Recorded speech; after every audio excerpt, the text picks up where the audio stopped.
Welcome back to The Common Historian, where history meets the supernatural. I'm Jeremy, and each week we explore the haunting intersections between our past and the paranormal. Tonight, I'm joined by Dr. Dennis W. Carroll. He is returning for another fascinating conversation as we uncover the dark secrets of the white gods. So grab your favorite beverage, dim the lights, and prepare to journey into a world where history refuses to stay buried. Welcome, Dennis. I'm glad to have you back here. Well, it's always a pleasure, Jeremy. I'm always look forward to our conversations. We sometimes we kind of deviate from the subject, but Yeah. we always meander back. Oh, but But it's my channel members or watchers really do enjoy your episodes because I think almost all of yours are in my top 10 of all time. And tonight, I think you're gonna like the subject tonight, definitely, because it's got a lot of rabbit holes attached to it.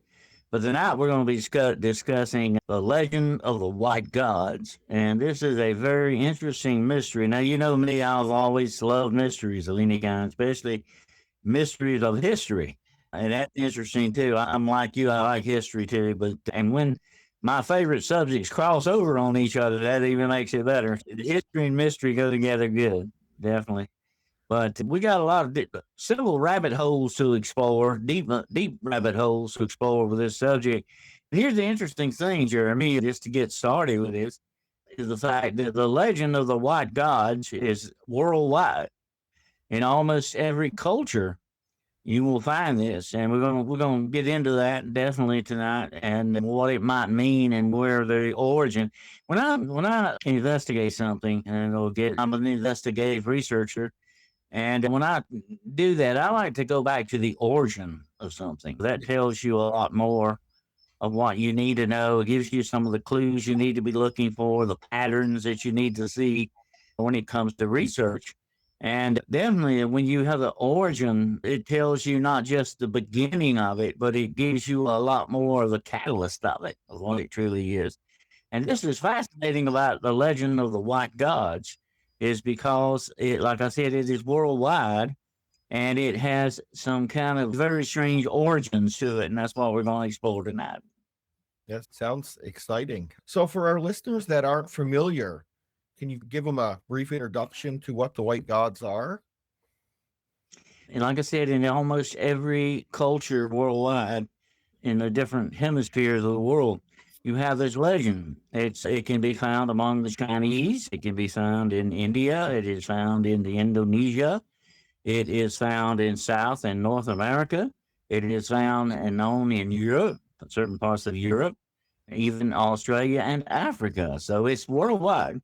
And the legend goes that a lot of these tribes, a lot of these people, a lot of the races that have encountered the white gods remember them. They talk about them as part of their culture, part of their folklore, that they remember this encounter they had.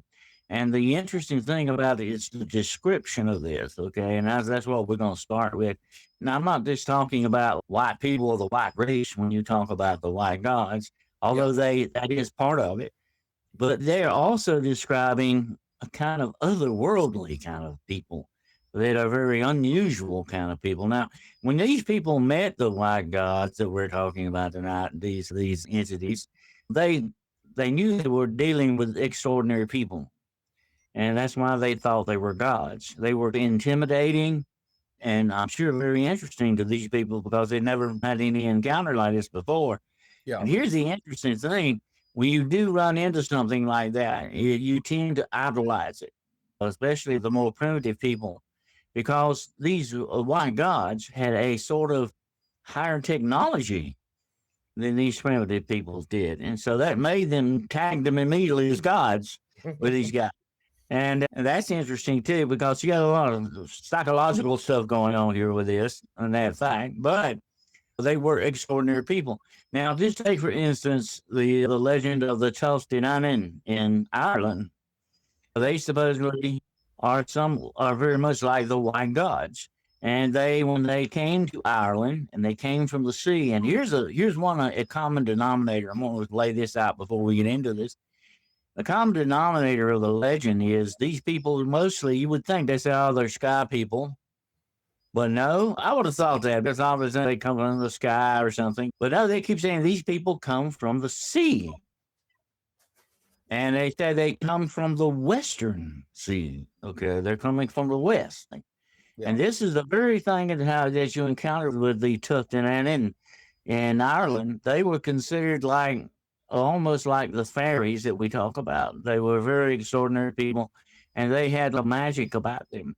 Now, let me say this, and that's something we need to, for our listeners to understand today. Technology and sorcery, there's not a whole lot of difference in between those two. Okay, it just depends on your point of view on it. If I had a ray gun and you never have seen one before, you would think that was some kind of magic, although it might be my technology. You're not familiar with it. And that's what you run into with the legend of the white gods. These people were very extraordinary, and we're going to explore what we think may be the origins of this in a few minutes. But even the Chinese talk about these people, and they had golden hair. They were considered white, and almost they had a glow to them. And this is the way they describe the Tuatha Dé Danann. The Chumash Indians on the California coast talk about them this way. They're the Inuit people in Alaska. They've mentioned this. You find it among the tribes of South America. And there is even talk of the Aborigines a little bit, talking about this as well. And you find it among tribes of Africa who had never, ever seen white people before. Yeah. And until they encountered these gods. Now, this was before British colonization of Africa. Okay. It goes way back before that. And here's the interesting thing, Jeremy, and this is what really stuck out for me when I got deep into this and started exploring this, is that this is what they would say about them. They were not only extraordinary people, but they had almost like a glow about them. They had almost like an aurora about them, an aura of power, like to a certain extent. And this is what made them think they were gods. They were, hey, they're not like us. There's something else going on here, kind of thing. And when you get into the legends and the folklore of these different cultures, you find something very interesting. Listen to this. When the Spanish first met the Aztecs, okay, it was something very strange happened. The king of the Aztecs come out and he met, I think it was Cortez. I forget exactly which Spanish expedition it was in South America. Probably Cortez. But yeah, the Inca Empire was in the very center of South America to a certain extent, but about where modern day Venezuela and Peru is today. Yeah. And when they first met the Spaniards, they said, the king come out and said, oh, you're back. And Cortez says, well, what do you mean? We've never been here before. What are you talking about? He said, no, you promised to come back. You come back. And then he began to tell Cortez, we have a legend. We have a belief that we've seen these white gods. They came to us and they helped us out. They showed us things and they shared their magic with us and did things for us and helped us out, and then promised that one day they were going to come back. And so here you are, you're back. He said the Spanish knowing this kind of used it to their advantage, okay? Yeah. They kind of said, hey, this is a great opportunity here. And that's what helped them to a certain extent to conquer the Inca Empire. And it was an empire. Hundreds of thousands of people lived in this empire. And just only like about 200 Spaniards conquered it. Think about that. But they had technology. They had a technology that the Aztec didn't have. Very much like these white gods that the Aztec thought they were. Yeah. And this kind of disarmed them in a way. And the Spanish said, hey, they already know about white people. And that's us. And they think we're extraordinary people. And they welcome us. And we got to use this. This is a weapon. We can weaponize this. Okay. Yeah. And I think that was one factor that helped them. Not only their technology, but that kind of helped them psychologically wise with the Aztecs and the Incas. So anyway, the interesting thing about this, you find this cropping up in different places where they say, oh, yeah, they promised to come back. The same thing happened with the Chumash Indians on the California coast the first time they met white people, which were the colonization from Spain, too. The first time they met them, they said, "Oh, hey, you promised to come back, and here you are." And there again, they had this "Hey, this is the first time we've been here. What are you talking about?" kind of a thing. The Chumash Indians knew about them, and there are even stories in Africa of these. Actually, the first time they saw some white people there, they thought they were those gods. They would come out, and they're always described as coming from the sea and from the Western Sea. And when they leave, they go back to the sea. When they leave, we'll be back one day. And they leave, they go back to the sea, whatever. And of course, they describe them as coming in canoes, which we would call something like ships, but they could understand it on their level of intelligence as being like big canoes thing. But they always look for their return. And that's an interesting thing. That's one of the factors that runs through the legend of the white gods. Same thing happened with China. Now in China, he was called the Golden Emperor. He was an emperor that was before I think even way back before the Ming Dynasty. This emperor ruled China. He was described as white with golden hair. And to this day, the Chinese have a legend. I think he was supposedly tamed a dragon or something. I forget exactly how this went to become emperor, but he had the power of the dragon. This was what made him emperor, and he had to go away. He went away one day and he said, "I will come back again one day, and this is you." And he supposedly went. Now this is one instance where he didn't go back to the sea. He kind of went up in the sky like a dragon, kind of disappeared that way. But they have the legends of the yellow. They call him the Yellow Emperor. And that's what they talk about him. So there's another incident of this legend of the white god thing that's going on. And then you have this same thing in Africa, India. India talks about these. It is also, I think, in some of their pantheon of gods in India and the Hindu gods, they talk about these white gods that came. And some of them are even described this way, some of these gods.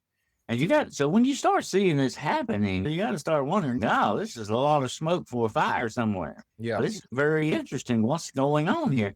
One or two places that might be a coincidence, and a lot of people have talked about this over time because this is one of the big mysteries of the earth itself.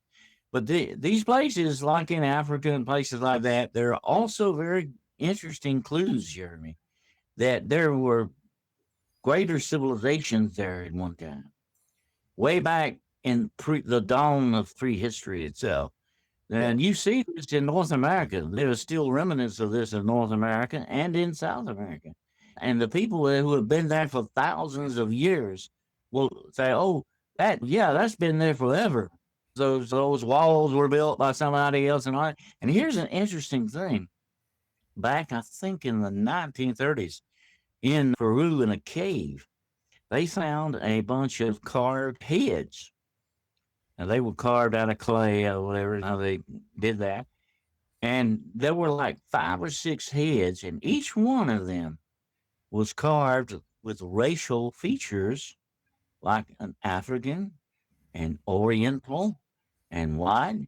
So you got to wonder, where did that come from, and what's it doing in Peru? These people had no connection with people in other parts of the world like that. They would not have known what African people look like or Oriental people look like. And so there are clues out there that some people believe connect the white gods to Atlantis. And here is the theory to that, and this is fascinating stuff. The theory is they came from the sea most of the time, okay? Now, there are stories, and there are pantheons of gods. They do come from the sky. There are a lot of tribes that have that too. But they're not most of the time described as white gods, okay? Most of the time. Anyway, the interesting thing about this is Atlantis was supposed to be a seafaring nation.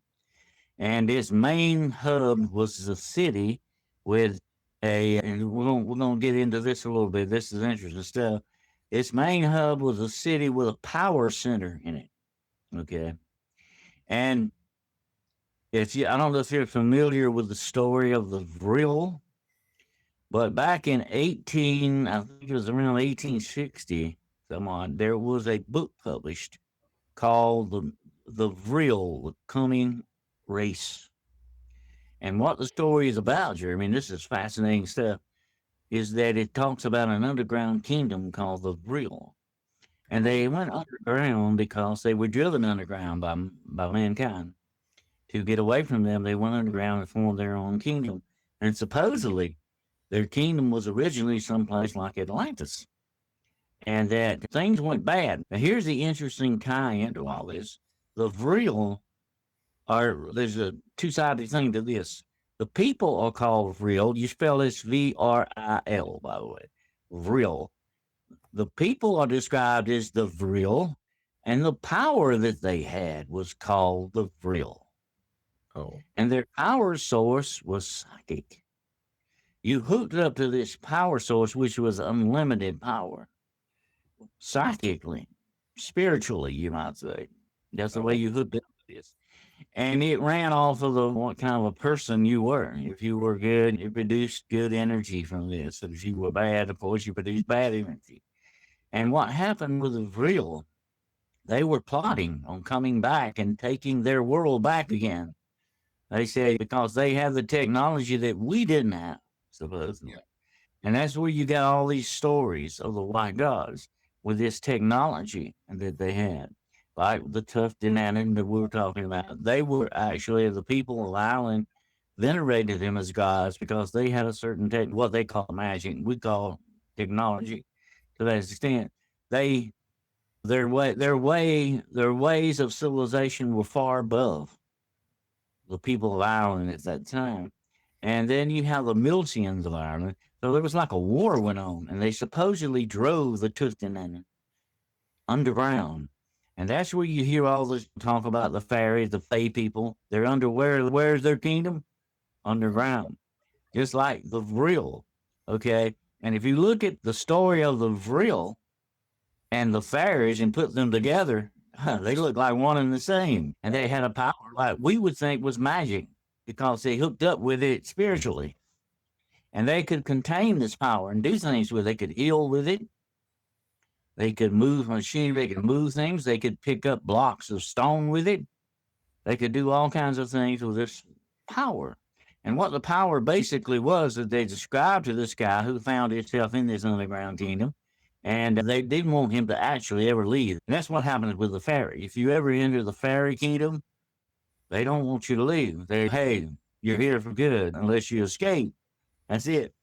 And another interesting aspect of all this, of course, along with the Vril and with the fairies, is the time you spend with them is not the regular time as you exist in. You may spend a year with them and you've been gone 20 years in regular time. Yeah, there's something going on with that. And I've encountered this over the years that a lot of times the supernatural things are definitely not running on our time and our reality and our space. They've got their own. And this, of course, would be what we would term interdimensional, without doubt. And there are definitely dimensions of space and time that we would term spiritual. And then you have physical reality. And I won't get into that tonight, but there's an interesting concept on that. And this is the definite thing that you would run into if you were dealing interdimensionally. And the Vril supposedly could move interdimensionally. And so do fairies, supposedly. Yep. You see the correlation going on here, and it's very interesting. It is. And here's another tie into this, and the alien aspect of it is aliens move interdimensionally too. It makes perfect sense, Jeremy, that you would not get in a ship and go from point A to point B over incredible vast distances of space and time. Yeah. That does not make sense. When you could walk through a portal or a Stargate or whatever you want to call it and go from point A to point B instantly, that makes more sense. But that's the way I would want to travel. That cuts down on a lot of problems there, definitely. And that is definitely interdimensional. Yeah. And there are a lot of things in our world, in our existence, and we could do a show on that alone, that are definitely interdimensional things going on here. I saw Bigfoot one time, and he had disappeared in front of me. Where did he go? The only explanation I can tell you is that son of a gun must have stepped interdimensionally out of this reality into another one. Yeah, That's the only explanation. Yeah, that's the only explanation I can give for that. I believe Bigfoot is interdimensional. Yeah. How could you explain that? Yeah. But there's a lot of clues in folklore and legends and stories, like the legends of the white gods and all that. You have to wonder, hey, is there some kind of interdimensional thing going on with this? Yeah. And I believe without a doubt, Jeremy, that in this very world that we live and exist in, there are more than one or two dimensions. Who knows how many dimensions there may be that we don't even know truly what may exist beyond those dimensions or what they mean. But anyway, this is fascinating when you look at the story of the Vril. They were attaching to this spiritually. The guy finally got away from them and wrote the story about it. And here's the weird thing: this book got the spiritualist movement started with her name Marie Blavatsky. She started the modern day spiritual movement with Aleister Crowley was one of her friends, and all this began. And then it goes over into Nazi Germany, and we won't talk about that. That's another show for you another night. Yeah. This goes deep into Nazi Germany because the Nazis were dead after any kind of occultic stuff, whatever it might be. And of course, their angle was to like the governments of today. What can we do? How can we weaponize this kind of thing? They were looking for power.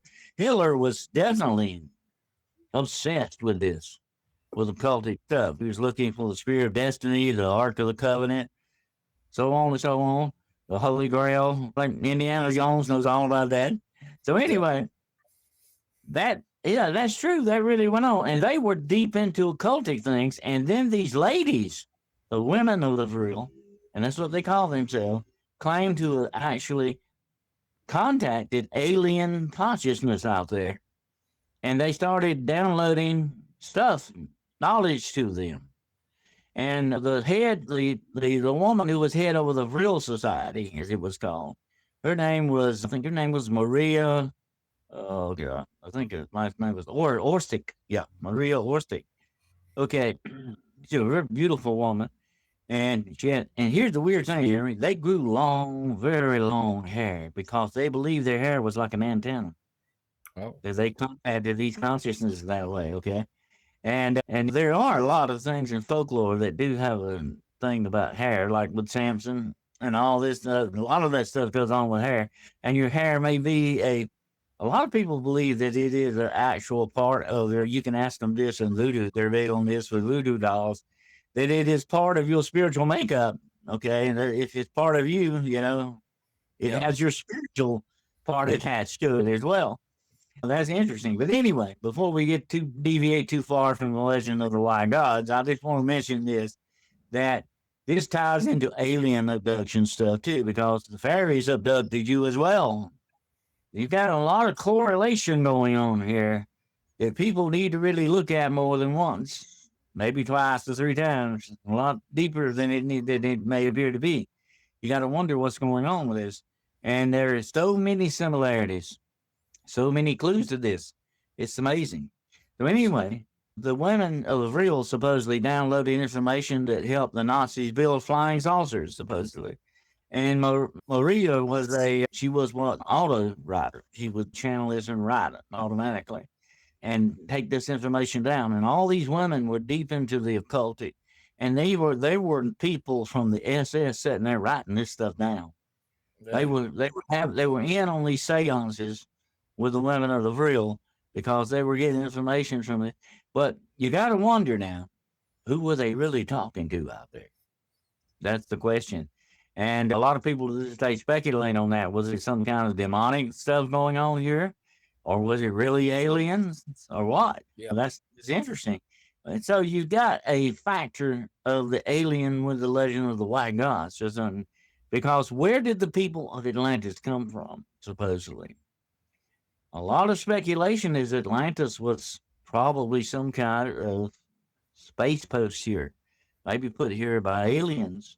And they had a technology that was far above anybody else around them. They built cities that were powered by something very much like the Vril, okay, that we're talking about. And their power source was in the center. And what happened supposedly to the people of Atlantis, pride finally got them. We're so much like gods, we should be gods, and started acting that way. And that's what really screwed them up Yeah. to an extent and caused a reaction with a very bad sort of a meltdown reaction with their power source in the center city. And this is why Atlantis sank to the sea. Now, of course, Plato said that they angered the gods. That's how he explained that. But they got the gods mad at them, and the gods sunk Atlantis because of that. But a lot of speculation is who were these people? And just like those heads that were found in Peru, you got to wonder, how do they know these things? You know? And you've got a lot of clues like this all over the world, Jeremy, attached to the legend of the white gods. Now, in Africa, they are thought to be something like spirits. And that's when they first ran into white people. They thought, no, you're not real. You're a spirit kind of thing. And this was something that a lot of the missionaries that had explained to them. We're people like you are. We're human beings like you. And it took a long time there. And to this day, certain African people look upon white people as almost like gods to a certain extent. And I'm not getting into a racist thing here, but this is what they feel like in their folklore. And there's one story that says if you're on your, and the black people there would talk about this.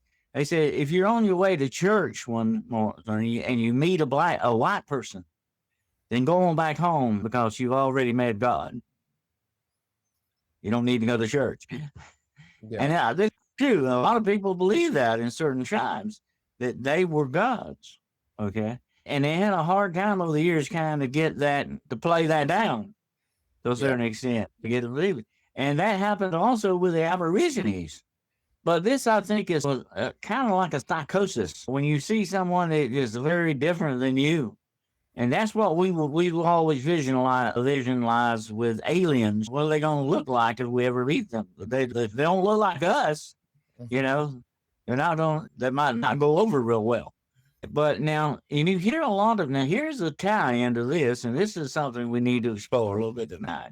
When it comes to the white gods, does this not sound very much like the Nordic aliens that people claim to run into, or the Aryan aliens, as they're called?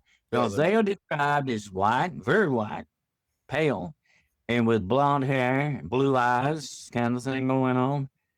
Just like the white gods that these people talk about. All the ancient peoples talk about this.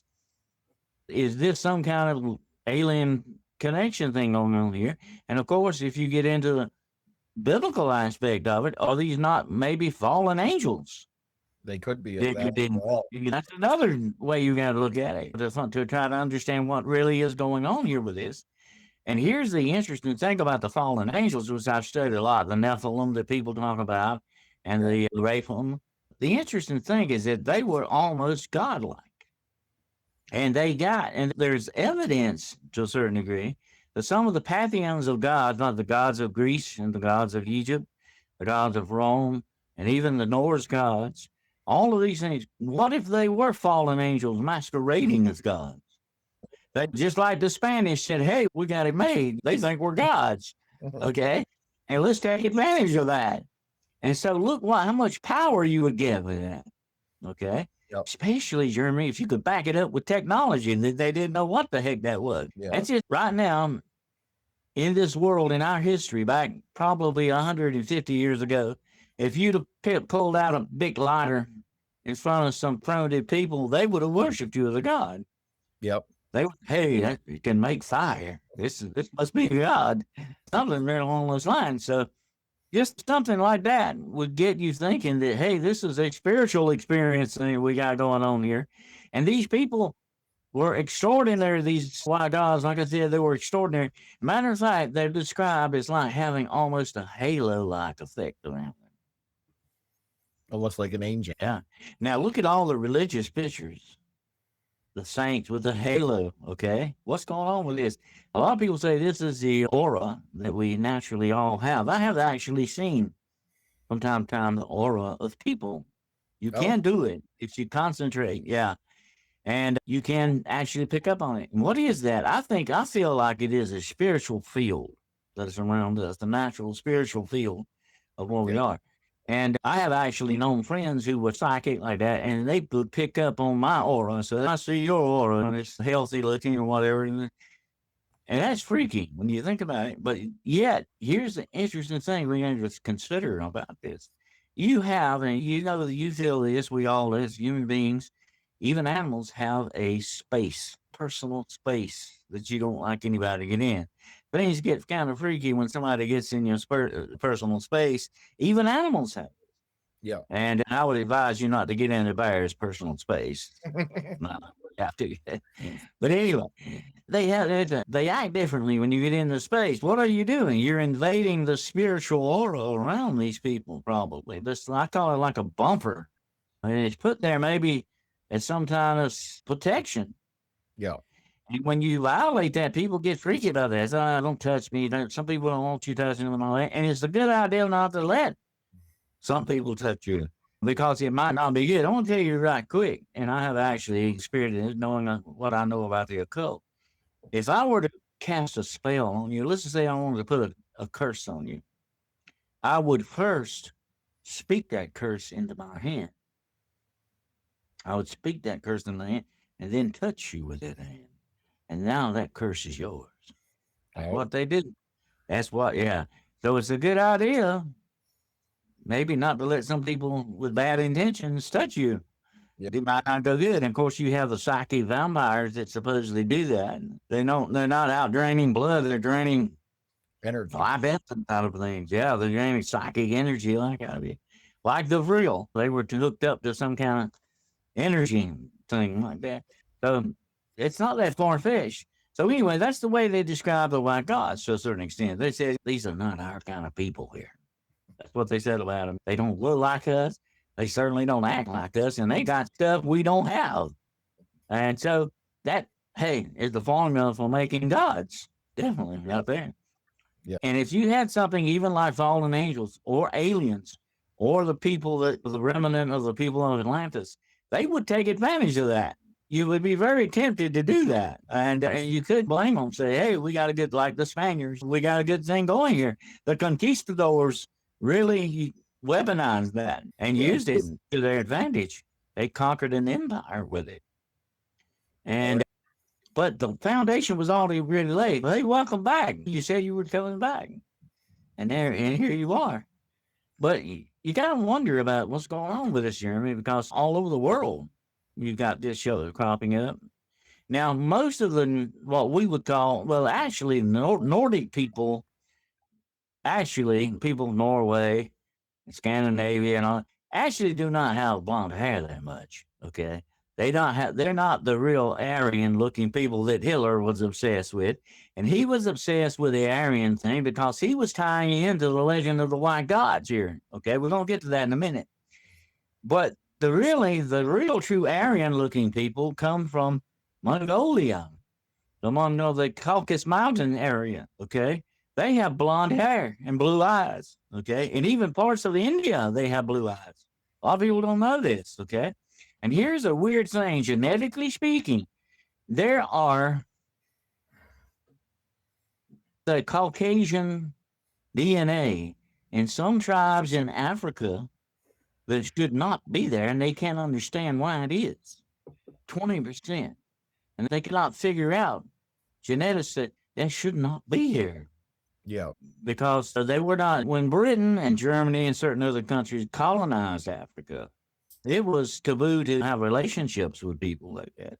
You didn't do that most of the time. Of course, some people, I'm sure, violated that. But not some people are different. But that would not account for this showing up in the DNA that way because, and they can't figure out why that is. And that is another mystery, genetically speaking, in this world. And hold on a minute, that's not just with African people.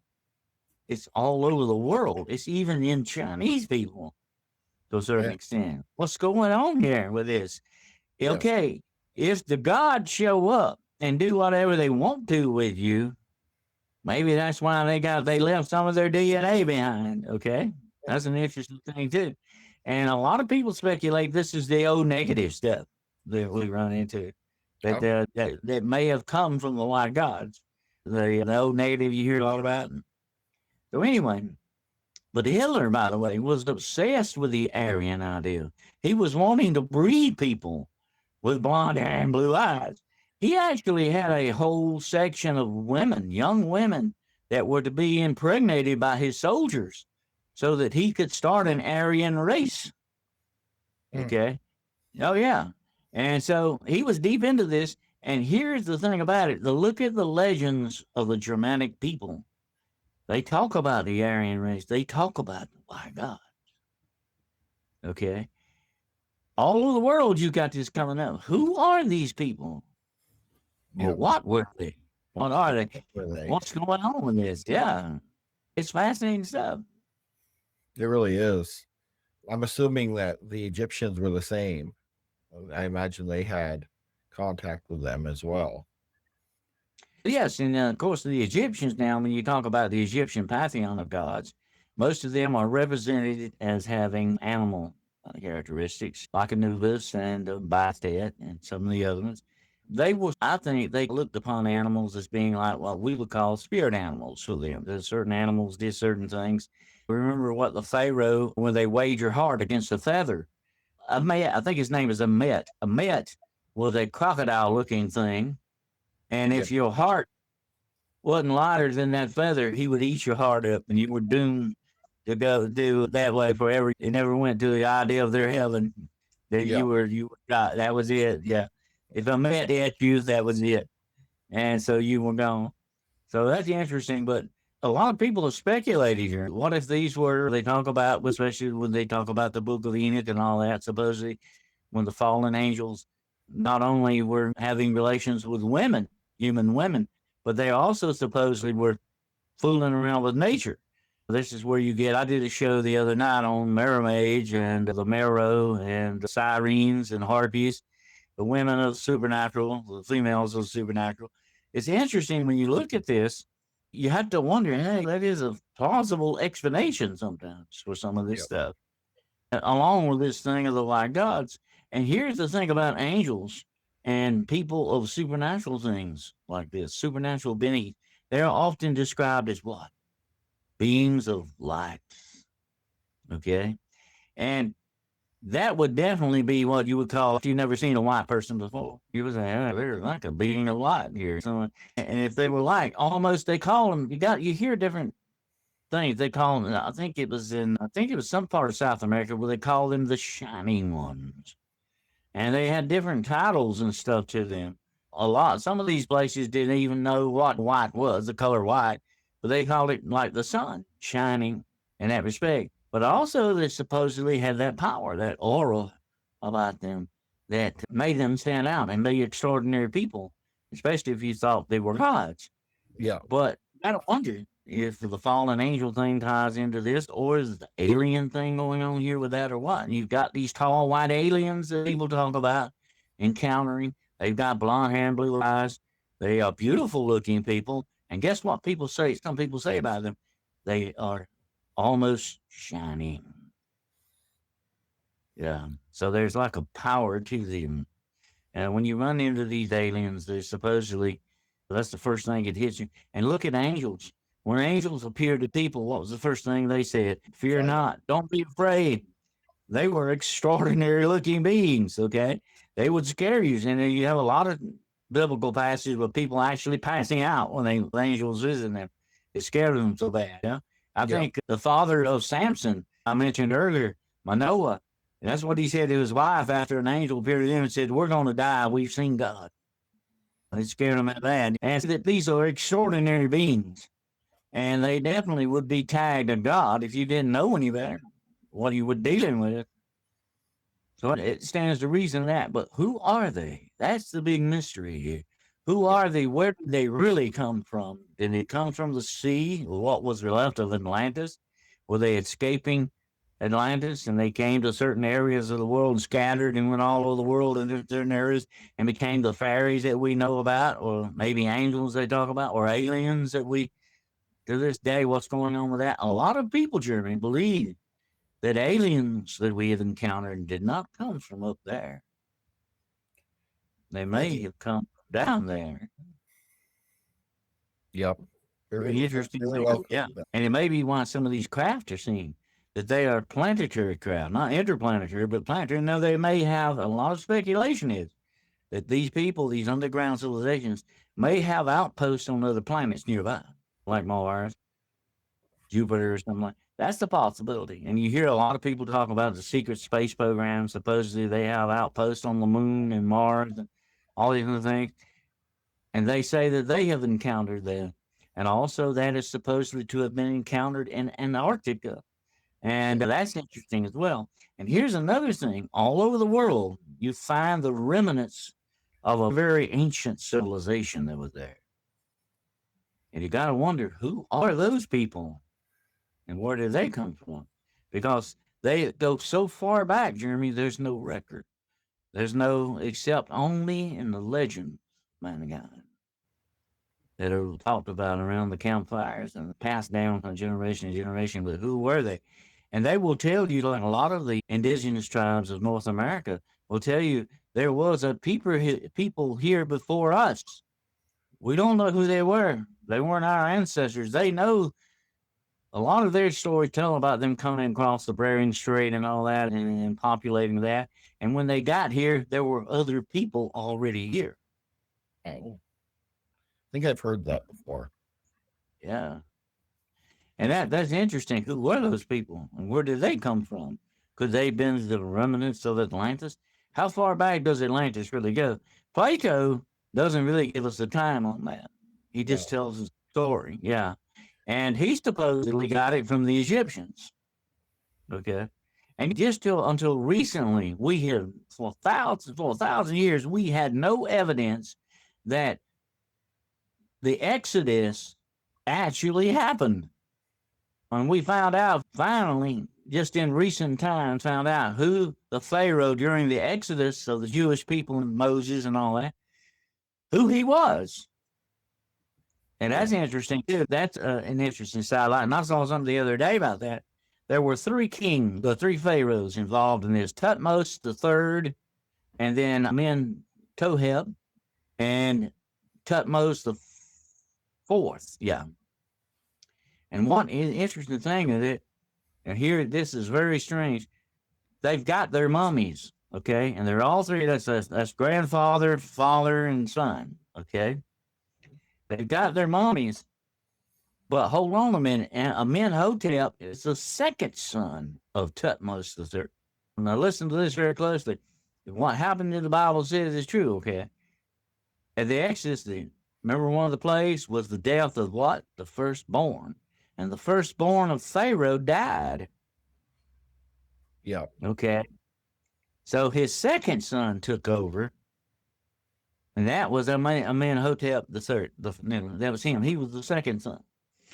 And if you look at the mummy of Tutmos the fourth, he was the one that was alive during that.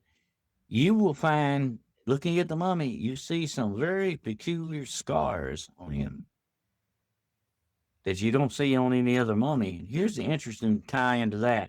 One of the plagues on Egypt was boils. They had boils come on their skin, a plague of boils. And this looks very much like the scars that would be left from boils. So this is racking up his hay, saying this is a real record. This stuff really did happen. For a long time, a lot of scientists, they never happened as a made up story. They didn't have a whole nation enslaved and all that stuff. But we found out different. Thanks to our archaeology, has proven that the Bible itself is a very valid record of this. Yeah. And it keeps proving itself time after time, not just on this. So you got to wonder that thing about the fallen angels. What if beings like that, spiritual beings, came to this planet? They would be considered gods. So if you were the boss guys in the neighborhood, you're gonna run the place, okay? That's the way it's gonna go. And maybe they're still in the background, still running stuff to this day. That's another interesting theory by itself. They never went away. They're still here, and they're in the background, like the legends of the Illuminati and the Knights Templar and all that. There's somebody still running stuff in the background, pulling the strings. You got to wonder about that too.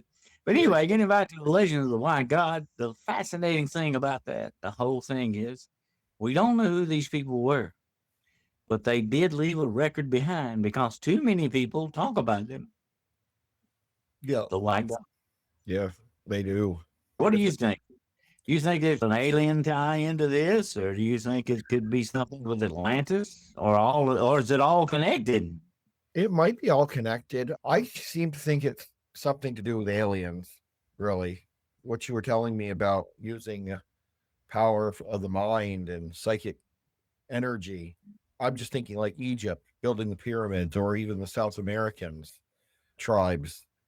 They have these huge pyramids that physically they could have not moved those boulders. So maybe utilizing Either that, or you hired a bunch of giants to do it. Every day, that is, there were giants in the world. If there were giants in the world, okay, and they were supposedly very voracious eaters, they were eating everything up. So you could say, hey, if you come to work for me and move some blocks for me, I'll feed you. That would be the kind of deal giants would make, definitely. And people have wondered about that. And there are Greek legends. Okay, there are Greek legends that certain cities, even Troy, was supposedly built by giants. Cyclops. Yeah. Very That's well. Because I know that then they have found some, haven't they found some very large human remains? They're not human, but it's so precise. They had to have some kind of drill. They had to have some kind of saw to do this with that we don't know about. And if you, to this day, there are walls in Peru, you can't, the blocks are so close together, you can't fit a piece of paper in between them. That's amazing. We can't do that right now. And, you know, even with our technology, we can't accomplish things like that without a whole lot of fanfare with it, definitely. But it's amazing that ancient peoples could do that, could move 40 and 50-ton blocks. Yeah. Look at it, my gosh. That's what kind of baffles me on how there had to have been something. It couldn't have been the humans doing it on their own. If you could levitate things, if you had the power to do that, that's what I build a psychic, or you know, with the mind and something. They had to have had some help. You know, that's one of the powers of sorcery, being able to levitate things, to levitate yourself as well. There's that's deep in witchcraft philosophy. I guess you could say that it could be demons too. We do know Pharaoh had his own wizards in court. He had his own people that were doing black magic and stuff like that. You have to wonder about these things because the engineering for that would have taken so long, would have taken so much to do with that. It's mind-boggling. It's kind of like, and here's another thing, and there is evidence that the pyramids have been there far longer than people truly realize. And if you were to talk to an ancient Egyptian, he would probably tell you, oh, yeah, those have been there forever. We've always had them. If we didn't build them, we don't know who did it. And that's another interesting aspect. Look at the Sphinx. The Sphinx was down that way, and it was actually changed. It once had a lion's head, and now it has a lion's head, and they changed that one time or another. But they say that it is probably older than the pyramids. Oh, wow. But if you're looking, definitely, you're seeing some clues.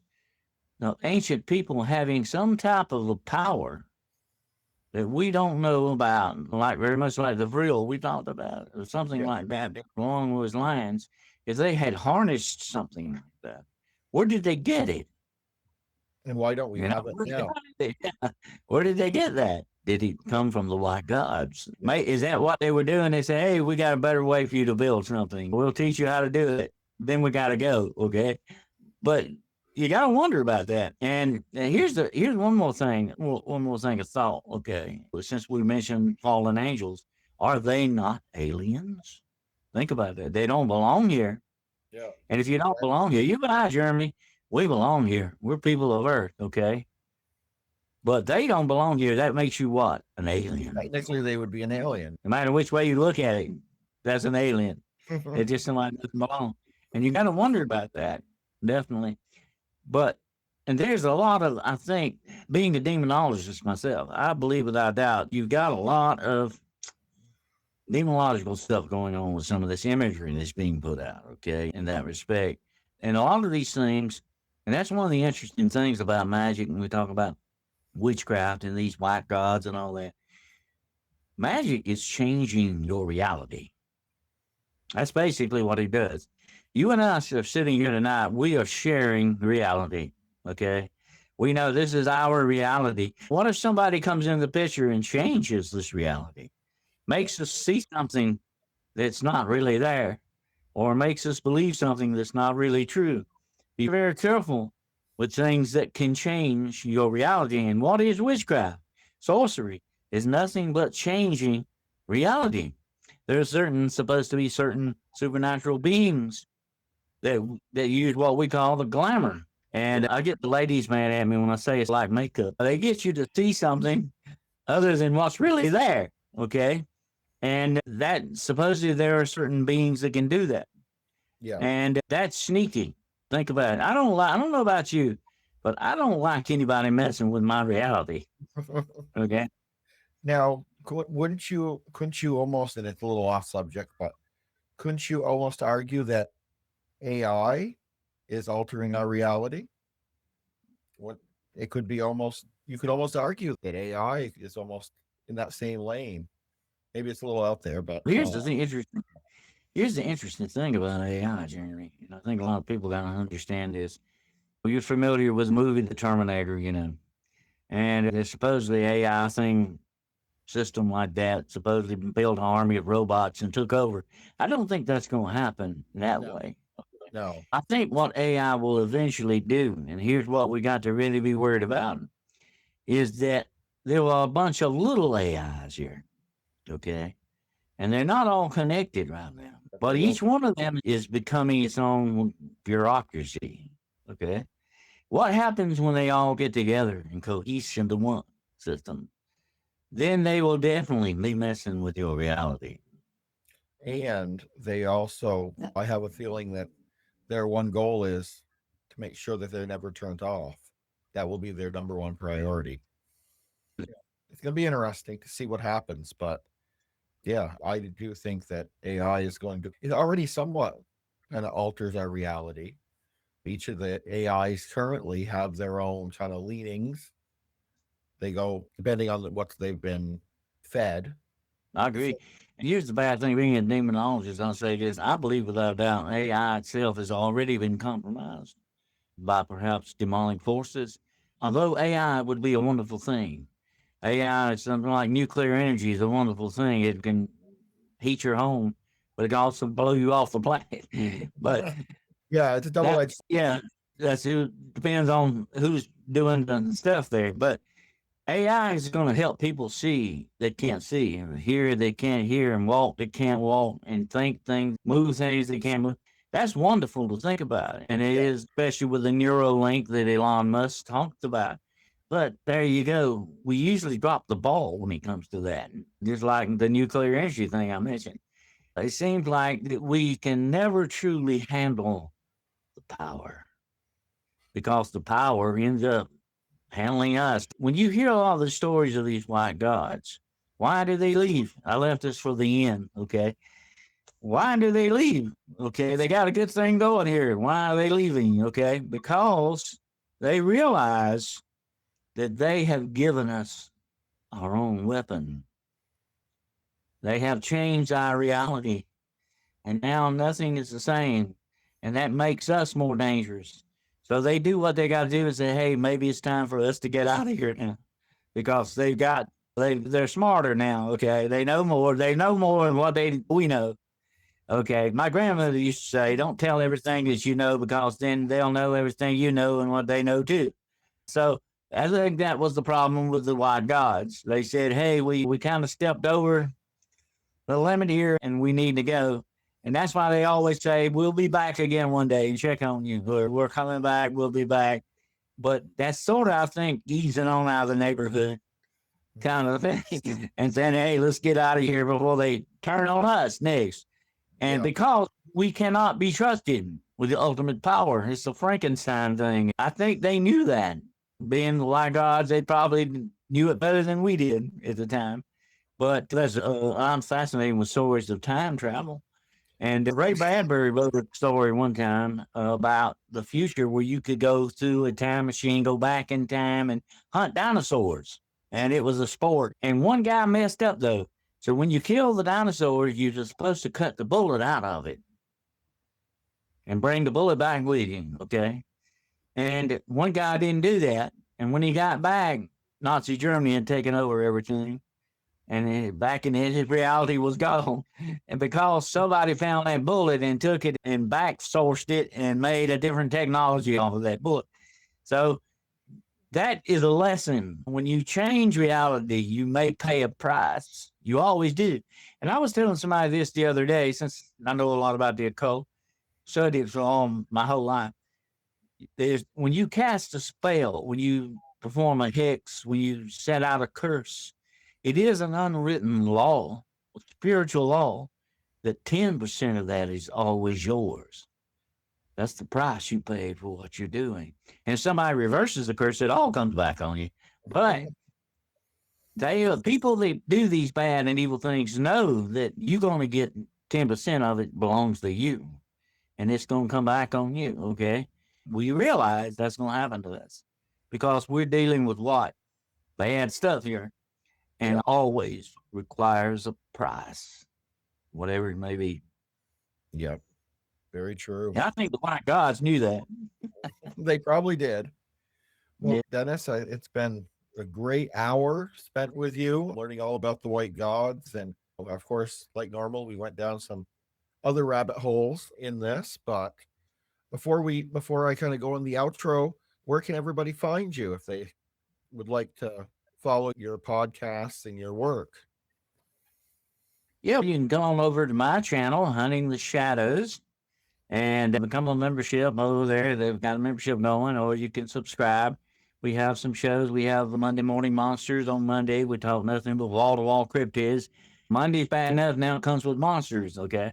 And also, I'm going to be doing a show called Legends of Folklore. We're going to get deep into folklore. I love folklore. That's something you and I share together, definitely love of folklore. Yeah. And also on Wednesday nights, I have Hunting the Shadows, my main program. And Friday nights, I have The Road Less Traveled, alternating with Paranormal Point of View. And for the last few weeks here, I've been doing a series of lectures on supernatural beings on Saturday night at 9 o'clock p.m. on Hunting the Shadows YouTube podcast channel. Also, I have a paranormal consultation service. If you have any kind of paranormal problem or you just want to share a story or ask a question or whatever, you can contact me through my website, denniswcarroll.com. And it's free. Consultation's free. Where you going to get a good deal like that anymore, Jeremy? Definitely. Yeah. So anyway, you can contact me there. And one more thing, I have books available. Several books available on Barnes & Noble and Amazon. Just look up the author, Dennis W. Carroll. I had to put the W in there. There's a football player named Dennis Carroll in Australia, and I don't play football. That's great. You used to. I will put all your links in the description, and I think we're going to probably do the collaboration on YouTube anyway. So hit the subscribe button on the bottom of this video for his channel, because we should be collaborating on this. And I thank you for coming on again. Always a pleasure. Always a pleasure. Yes, I enjoy your chat. So everybody, if you enjoyed tonight's conversation, feel free to subscribe to both our channels, hit that like button, share this out, and just remember, history never truly dies. It just finds new ways to haunt us. Till next week, I'll see you next time.